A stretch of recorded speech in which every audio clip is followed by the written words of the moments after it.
আহক।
কি ক'ব কেতিয়াবা পানী হৈছে আৰু ইয়াত কিমান ক্ষতি হৈছে?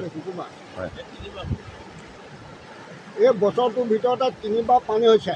আমাৰ ইয়াত তেলিয়াটি আৰু কামপুৰ কঠীয়াতলি যোৱা পথটো অমৰাত মাহনীয়াটি দি তেলিয়াটিলৈ সোমোৱা পথটোত 4-5খন গাঁৱৰ ল'ৰা ছোৱালী স্কুললৈ যোৱা বহুত অসুবিধা। আৰু দ্বিতীয়তে হ'ল কি এইখিনি দলং এখন ফটাজাত দলং এখন নিদিয়া পৰ্যন্ত ইয়াত ৰাস্তাটো ৰাখিব নোৱাৰে।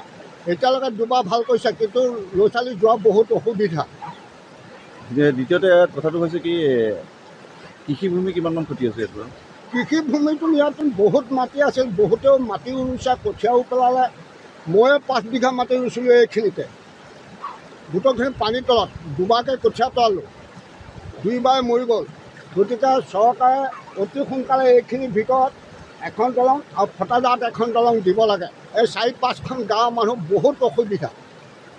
হেমন্ত বিশ্ব শৰ্মাক অনুৰোধ কৰিছোঁ যাতে ল'ৰা ছোৱালীখিনি যোৱা সুবিধা এটা সোনকালে ব্যৱস্থা কৰি দিয়ে। আপোনাৰ গাঁওখন?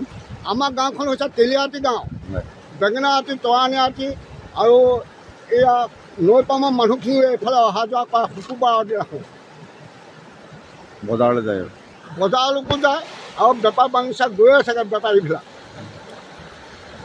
তাৰপিছত এতিয়া কি ক'ব চৰকাৰলৈ? কিবা চৰকাৰক এইটোৱে অনুৰোধ কৰিছোঁ অতি সোনকালে আমাৰ এইখিনিৰ ভিতৰত এখন দলং ফটাজাত এখন দলং বনাই দিব লাগে।